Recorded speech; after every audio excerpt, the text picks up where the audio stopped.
Saudi Arabia, Israel, and the United States of America form an unholy trinity based on God's war and social upheaval.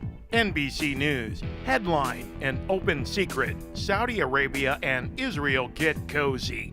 For Israel, Saudi Arabia's growing willingness to confront Iranian influence in the Middle East presents an opening for an awkward alliance. As the kingdom's dynamic new crown prince, Mohammed bin Salman, tries to rally an anti-Iran coalition, Israel, with the blessing of the Trump administration, is presenting itself as a willing and able partner. Times of Israel headline: Kuwaiti report. U.S. gives Israel go-ahead to kill powerful Iranian general. U.S. intelligence agencies have given Israel the green light to assassinate Qasem Soleimani, the senior Iranian responsible for coordinating military activity on behalf of the Islamic Republic in Lebanon, Syria, and Iraq, according to the Kuwaiti newspaper Al Jazeera. The report by Al Jazeera, which has been known to publish improbable-sounding stories about Israel, was widely picked up by Israeli media.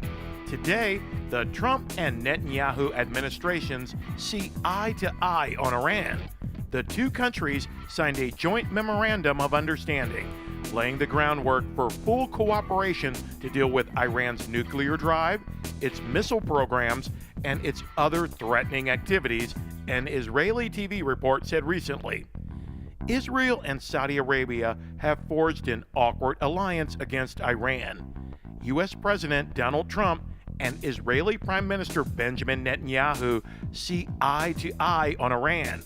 Reuters headline: Iran's leader blames enemies for deadly unrest.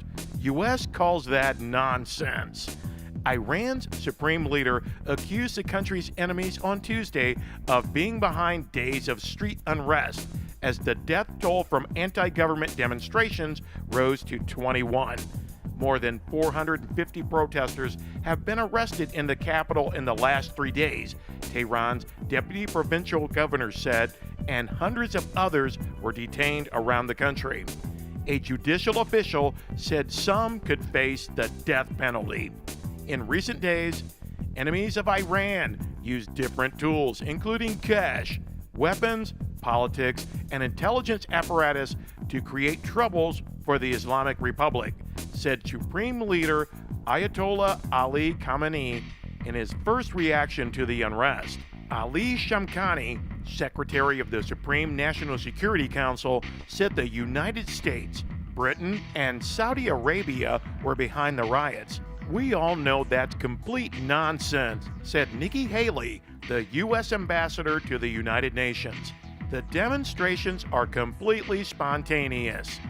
Washington will seek emergency sessions at the United Nations to express support for the protesters, said Haley, adding that the international community had failed to support reformist protests in 2009 that were crushed by Tehran. "We must not make that mistake again," Haley said. Newsweek headline: Trump calls for change in Iran and sides with anti-government protesters. Iran is failing at every level, despite the terrible deal made with them by the Obama administration. "The great Iranian people have been repressed for many years," Trump tweeted. "They are hungry for food and for freedom. Along with human rights, the wealth of Iran is being looted. Time for change. The USA is watching very closely for human rights violations," Trump tweeted Sunday. Meanwhile, in Saudi Arabia, the Times of Israel headline: Trump has great confidence in Saudi anti-corruption purge. Saudi authorities have hinted they could widen the crackdown after princes, ministers, as well as billionaire tycoon Al-Walid bin Talal were swept up in a weekend purge, hours after an anti-graft commission headed by Crown Prince Mohammed bin Salman was established. U.S. President Donald Trump said he had great confidence in an anti-corruption sweep by Saudi Arabia that has seen dozens of high-profile political and business figures arrested. "I have great confidence in King Salman and the Crown Prince of Saudi Arabia. They know exactly what they are doing," Trump wrote on Twitter. Middle East Eye. Headline: Arabic Press Review. Saudi Ritz-Carlton prisoner dies after torture.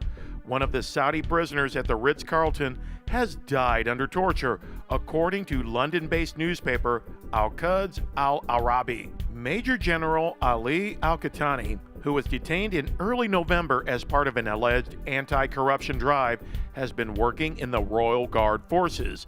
Al-Qahtani died on December 12 after being tortured with electric shocks, and his family struggled to recognize him after receiving his body, according to sources.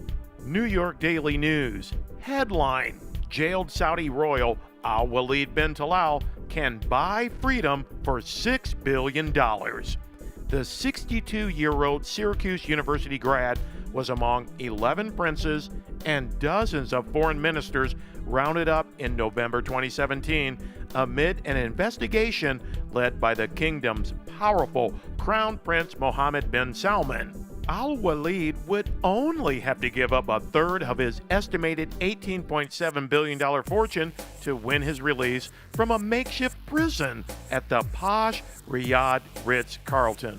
President Trump says, "I have great confidence in King Salman and the Crown Prince of Saudi Arabia. They know exactly what they are doing." President Trump watches very closely for human rights violations in Iran, while Saudi Crown Prince Mohammed bin Salman reportedly tortures, robs, and kills Saudi princes and government officials at the Marriott Ritz-Carlton in Saudi Arabia. According to CBS News, Marriott International says the company is evaluating the situation at the Ritz-Carlton in Riyadh, Saudi Arabia. As a matter of guest privacy, we do not discuss the guests or group with whom we do business, or maybe visitors of the hotel, the statement added. Iran is an Islamic republic. Saudi Arabia is an Islamic republic. Benjamin Netanyahu calls Israel the Jewish state. When you're discussing Islamic republics and the Jewish state, you're talking about theocratic rule. Theocracy is when government uses gods and religion to influence and control people. Israel has a prime minister. Think about it. Think progress. Headline: Trump invokes Christian nationalism at Liberty University. In America, we don't worship government, we worship God, Trump proclaimed to thunderous applause. We all bleed the same blood of patriots. We all salute the same great American flag, and we are all made by the same Almighty God. The address also appeared to connect religion to the president's willingness to increase military action in the Middle East, such as dropping the Moab bomb on Afghanistan. Liberty President Jerry Falwell Jr. in particular praised Trump for bombing those who were persecuting Christians. In the book of Genesis in the Holy Bible, Moab is the son of Lot and his daughter. Moab is a child of incest. Liberty President Jerry Falwell Jr. praises President Donald Trump for blasting Afghanistan with a bomb called Moab, named after Lot's Holy Bible incest baby. The United States government has aligned politically, militarily, and religiously with Saudi Arabia and Israel to use gods, armies, religion, and civil war to manipulate human destiny. It is an unlikely, unholy trinity.